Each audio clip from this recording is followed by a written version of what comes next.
La verdad es que las ponencias de hoy tienen un punto emocionante, casi deportivo, ¿no?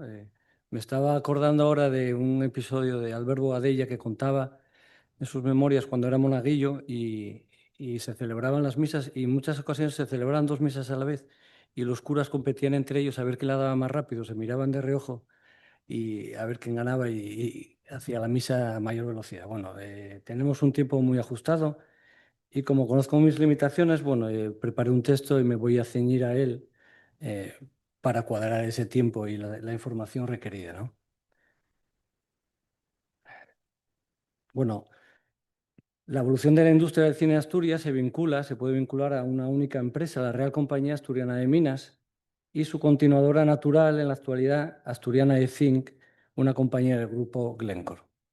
Esta compañía nació como una empresa belga, país que a mediados del siglo XIX destacaba por estar a la cabeza de la industrialización en Europa, muy al contrario de lo que pasaba aquí. Y así se mantuvo durante más de un siglo hasta la constitución en 1957 de la nueva Asturiana de Zinc. El control sobre el mercado español que logró tener la compañía fue siempre muy elevado, alcanzando la fuerza e independencia suficientes como para marcar los tiempos y operar a su propio criterio y dominio de la situación, tanto para los procesos metalúrgicos, su evolución y modificación, como en la organización interna del trabajo, los transportes, la expansión comercial y las siempre imprescindibles relaciones de influencia con las instituciones públicas. Para ello resultó determinante el factor humano, con protagonistas de alta cualificación y fuerte personalidad, algunos les hizo referencia Eduardo, algunos de ellos, tanto los órganos rectores, pero no solo ahí, sino también en los mandos intermedios, empleados y obreros a pie de taller. Entre todos lograron formar un conjunto de alto rendimiento y máxima implicación, con un fuerte sentido de pertenencia a un proyecto en permanente crecimiento. Fue nota característica a lo largo de este siglo XIX la dimensión internacional de la plantilla, con personal procedente de varias nacionalidades, Bélgica, Francia, Alemania e Inglaterra, conviviendo con la plantilla local, así como su alternancia en la empresa, ya que la incorporación de estos técnicos, en su mayor parte en esta primera etapa de jóvenes en edad, eh, en ocasiones resultaba temporal, lo que quiere decir que la Real Compañía funcionó al mismo tiempo como un lugar de paso atractivo y prestigioso, pero también como un destino permanente. La rotación y movilidad que forzó sobre ellos la compañía entre dependencias, tanto nacionales como fuera de España, resultó también una estrategia muy útil y novedosa, aportando sinergias, mejorando los métodos y corrigiendo errores. Marqué unas rudimentarias etapas en esta evolución desde 1833 hasta el presente. Para resumir este largo recorrido de más de 180 años, grosso modo, vamos a seguir estos cuatro pasos. Una primera etapa, del 33 al 52, nacida para desarrollar un proyecto integral de minas de carbón y fábricas de siderurgia. Se quedó en lo primero porque consideraron sus dirigentes inviable por diferentes circunstancias lo segundo. Por lo tanto, hoy este periodo de análisis lo dejamos fuera y nos centramos en la metalurgia del zinc. El arranque de la segunda etapa en 1853, que nace sobre los esbozos que ya en 1829 se habían planteado dentro de la empresa. Este proyecto se fija sobre el establecimiento de una fábrica de zinc en España. Al principio no estaba clara la localización, incluso se planteó hacerla en el País Vasco. Para ello se iban a aprovechar las explotaciones de carbón de las minas ya que ya estaban en funcionamiento en Arnau y Santa María del Mar, un carbón que era de baja calidad y por tanto poco comercial, pero apto para la tecnología de ese momento en los hornos de fundición de zinc. En esta larga etapa que inicia Adolphe Lesuan, verdadero cerebro del proyecto, ingeniero de minas y profesor de metalurgia en la Universidad de Lieja, desarrolla y amplía su sobrino y continuador Jules Saucer, recién salido también de la carrera y lleno de ímpetu, energía y de ilusión. Proyecto que coge en 1851 y no abandona hasta su muerte en 1909. La dificultad, perdón, para hallar capitales en España y llevó a Jules Saucer a buscarlos en Bélgica, donde implicó para este nuevo proyecto de ampliación de la compañía, de su objeto social, al banquero Bischoff Kane, de la Banca Nacional de Bélgica, recomponiéndose en enero de 1854 esta Real Compañía como Société Anonyme pour la Production d'Usine en España, con domicilio social en Bruselas. La fábrica adoptó el procedimiento ligees y belga y finalmente se estableció en Arnau. También en un inicio había idea de hacer una fábrica mixta de zinc y de plomo, que finalmente quedó aquí la de zinc y en el País Vasco la de plomo. Para ello, para alimentar estos hornos belgas de fundición, se aprovechaban los minerales que se transportaban por mar desde Guipúzcoa, de las propias minas de la compañía. Para instalar y dirigir esta fábrica se contrató al ingeniero alemán Bernard Emil Schmidt, doctor en ciencias físico-químicas, y al también ingeniero alemán Henry Beyer se le encargó la dirección de las minas en Guipúzcoa. Rápidamente se puso el proyecto en marcha y Smith, que estaba en Silesia completando su formación, comisionado por la Real Compañía en aquel país, se desplazó. Una reunión prevista que tenía en Bruselas, aprovechando como siempre el tiempo, dice, bueno, de la que vienes, pásate por las provincias renanas y completa tus estudios en los procedimientos de tostado y tratamiento previo de los minerales. Una vez en Bruselas, le terminaron de dar forma a él junto a Seri y el equipo técnico y se añadió al proyecto de fábrica, se completó, mejor dicho, con las infraestructuras necesarias. 2 nuevos trazados de líneas férreas, una para unir la fábrica con la mina de Arnau, que le suministraría el carbón, y otra con el cercano puerto en la ría de Avilés, para lo que la complejidad técnica ya era mucho mayor. Se modernizaba la mina de Arnau, se ponían en explotación las minas en Guipúzcoa y se empezaba la instalación de una fábrica de plomo en Rentería, en una península, la península Capuchinos, que había adquirido la compañía previamente. Bueno, se consiguió la autorización para la importación de los efectos necesarios. No hay que olvidar la situación de atraso o de limitación en la modernidad, por un eufemismo, ¿no?, en España. Y no solo de máquinas y herramientas, sino también de mano de obra especializada que aquí no había.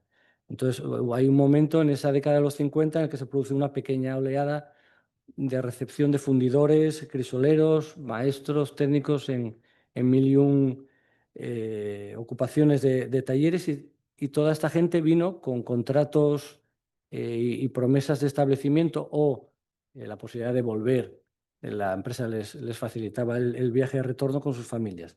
Toda esta gente que vino de Francia, Bélgica y Alemania a trabajar a la fábrica de Arnau. Bueno, la perfecta organización y el trazado que habían hecho desde Bruselas permitió que el 15 de octubre del 55 se pudiera dar fuego al primer horno, al primer grupo de 4 hornos de zinc, y se finalizara ese mismo día la perforación del túnel de 625 metros que rompía el aislamiento de la fábrica con el puerto. Un auténtico hito tecnológico del momento, en el que un túnel de 625 metros, yo creo que es el segundo, el tercero de España, y desde luego en esta distancia es el primero, se empezó la perforación en los 2 extremos y es una línea perfecta en la que los dos equipos de trabajo se encontraron, y estamos hablando de 1855. Bueno, en el ánimo de observar, bueno, el plano que tienen ustedes en la pantalla es el esbozo que hicieron en 1851-52 de cuál debía de ser la distribución de la planta de zinc en Arnau, que luego lo increíble y sorprendente es que aún hoy los edificios siguen manteniendo la misma distribución y la misma localización. No así el trazado del río, lógicamente, ¿no? Pero es un documento fantástico. En el ánimo de Jules Osser siempre estuvo hacer de la compañía una gran compañía, más allá de lo que él había recibido. Y tenía claro que una parte decisiva iba a ser el tener un suministro regular y de calidad de mineral, para lo que, bueno, ya tenía asegurado el carbón. El suministro de la minería metálica era una parte fundamental. Una ampliación de capital reforzó sus objetivos y le permitió iniciar una constante de investigación, denuncia y exploración de yacimientos en todo el norte de España, algo que con el tiempo fue ampliando al resto de la península. En la década de los 50 llegó a haber casi 300 concesiones a nombre de la compañía, de Blenda, Calamina y Galena. Pero bueno, fue el hallazgo en Cantabria del riquísimo yacimiento de Redocín, fue el que lo cambió todo, y hasta el punto de que las extracciones de la mina no solo cumplían las necesidades de consumo, sino que daban la posibilidad de exportar los excedentes a Bélgica. A pesar del poco tiempo que llevaba la fábrica funcionando, 4 o 5 años, ya empezaba Auxerre y el equipo, el Consejo de Administración, a plantear qué hacer con la producción, buscando opciones que fueran más allá de su venta en bruto. En consecuencia, se firmaron contratos con empresas externas para su laminado y tratamiento, Figueroa en Barcelona y Doffe Lambele en París, por ejemplo, aunque la situación duró poco, porque en el ánimo de la compañía siempre estuvo el de no depender de los demás, el ser autosuficiente. En el 61 decidieron instalar una laminación en Arnao. Rescindieron contratos ajenos y se centraban en controlar el proceso completo. Se compró a Cockerill un tren en el 62 y en el 63 ya estaba funcionando junto con un fantástico complemento de máquinas de ondular, tijeras de cortar, plegar, etcétera, ¿no? En estos primeros años resultaba más beneficioso a la empresa exportar el mineral, tratado, calcinado, crudo, que el zinc en lingote. De ahí que iniciara en el 66, en la década de los 60, enfocaran sus esfuerzos en potenciar la demanda interna, prácticamente crear un mercado en España de zinc. En el 69 inician un punto decisivo, que es el de establecer depósitos y agencias comerciales. La idea era en las principales capitales de España. Empezaron por Madrid, Santander y luego sucesivamente irían Barcelona, Valencia, Cartagena, Sevilla, La Coruña, León, etc. Y lo mismo en Francia, Bélgica y Holanda, con agencias y agentes y depósitos representantes de la compañía. Pero no todo eran éxitos, estamos además en un contexto tecnológico.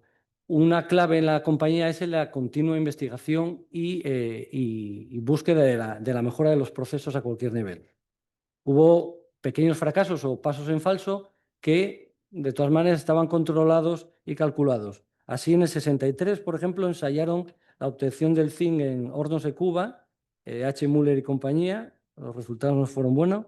En el 71 se probó un sistema de combustión patente propia de Martín Flate, otro alemán, que estaba en Arnau, empleando carbón pulverizado, que tampoco salió bien. En el 87, en la fábrica de Aubry, una que montó en el 71 la compañía en Francia, se intentó la producción de zinc en horno alto de doble cuba, patente Rigaud, tampoco. En el 92 se aplicó el procedimiento Flate nuevamente para producir zinc químicamente puro, pero los costos eran demasiado elevados. Y en el 2 se ensayó en Aubry el procedimiento Vignon. Madre mía, ni con los 5 minutos que me regaló Eduardo. Bueno, en fin, que la investigación era continua, pero no siempre se avanzaba. En el 71 se instala una nueva fábrica de zinc en Francia, en Aubry, que tuvo un interesante efecto sobre la asturiana, y es que la vida de ambas tuvo un devenir en cierto modo paralelo, experimentando y aplicando en una y otra, según la conveniencia, novedades y experimentos, ¿no? En el 76, la Real Compañía es un punto de inflexión importante, deja de vender los minerales y los trata al completo en todas sus plantas. Empieza a ser la gran Real Compañía que terminó siendo. Y en el 80, la década de los 80, se centra en la propaganda y difusión de las aplicaciones del zinc, con un mercado cada vez creciente y más afianzado. Y llegamos al siglo XX. Llegamos al siglo XX, en el que al comienzo, el comienzo del siglo XX, se da la circunstancia simbólica de coincidir un relevo generacional. Los que iniciaron el proyecto por jubilaciones y fallecimiento, ancianos, fueron dejando paso a los nuevos, y llegó un nuevo método que lo cambió todo, electrolítico, con la famosa planta instalada en Montana por la empresa Anaconda en 1915. Nada volvería a ser lo mismo en el mercado del zinc después. La Real Compañía, sin embargo, como siempre, tenía su propio ritmo y sus pasos. Tenía otros cálculos, no tenía prisas. Y de esta manera decidió, antes de dar el salto a este nuevo procedimiento, instalar en sus dos fábricas, en Francia y en Asturias, un nuevo sistema, que era el de los hornos Dor, patentado por Emile Dor, que él mismo además supervisó las instalaciones. Pero al mismo tiempo se envió a Juan Sitges a Estados Unidos en esta década de 1900, de los 10 del principio del siglo, a América a conocer de primera mano este nuevo procedimiento. Los hornos Dor sustituyeron a los... A tanto hablar y se me pasó las diapositivas. Los hornos Dor dieron paso y sustituyeron a los hornos viejos belgas de crisoles horizontales.